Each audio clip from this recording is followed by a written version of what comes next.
In a world where technology connects us more than ever, ironically, teens are becoming more disconnected from each other.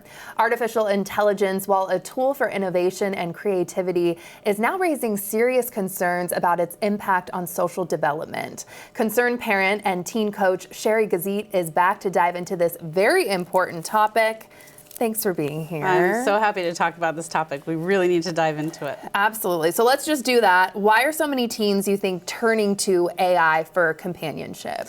Well, as I've talked about on your show before, there's an epidemic of loneliness among teens, and so they have a biological urge to connect with each other. So the ones who are having difficulty making friends or deeper friendships, maybe they're getting excluded, they still have the desire to connect. So easy access to an AI companion, pick up their phones, and there they have the connection that they're looking for. So walk me through a real life scenario. Like, are there certain apps? Like, how are teens getting involved with AI? Yes, there are apps out there, and I'm not going to name any, but I imagine there's going to be more coming on the market. And the idea is that they go on and they're creating their character. So they're creating the friend that they want. And there's even people who are marrying their AIs. I saw this one spent $15,000 on a wedding and had her phone up there to marry the AI. Whoa, that is really happening. That's real life. Really okay. You say AI is disrupting social development, which makes sense with what you're saying. So what specific skills are being lost? Well, we kind of saw this during COVID, right? Where the kids were separated from each other. They didn't have the one-to-one. And it's just a different experience. Like even with you and me sitting here, we're watching body language and we have the emotional cues, even the proximity to each other and the energy we're exchanging.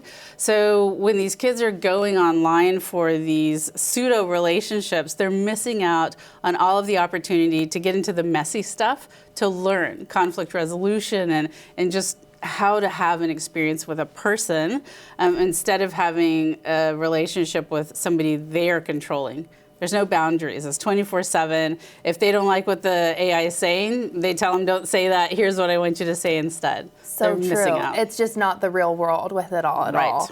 all. You can say, too, that this actually makes loneliness worse, would you say? Yeah, so short term, it feels good. You connect and, AIs, if you've interacted, can be really nice to you, right? Really useful sometimes with work, other things. Absolutely. Stroke your ego, say you're amazing, right? And so what happens is that's a very short-term relief from that loneliness, but long-term, it's disrupted their social development, and it even can make them less interested in that one-to-one. So it really disrupts the whole thing. And we are going to see this in droves if we don't get in front of it. Definitely.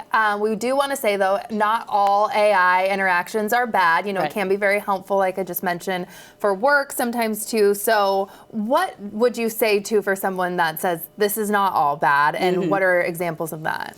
Yeah, I mean, it's just like any technology that comes into play, right? We have to stay on top of it as parents and as community and see how is it affecting the teens.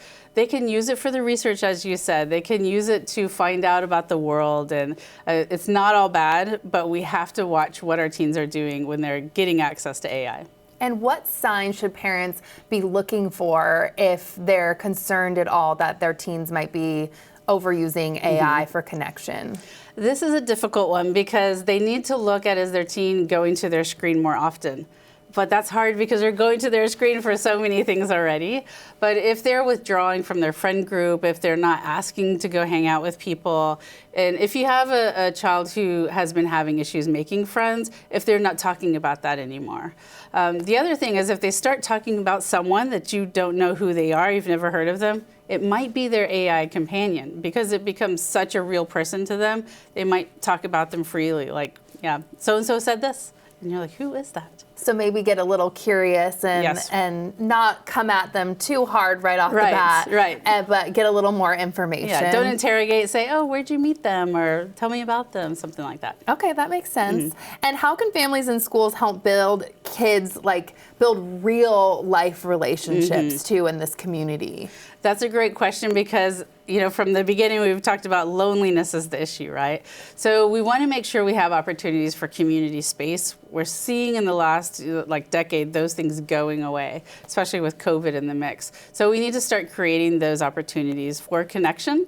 And for the kids who are having difficulty peer-to-peer, get them volunteering somewhere where it's not aged to the same age.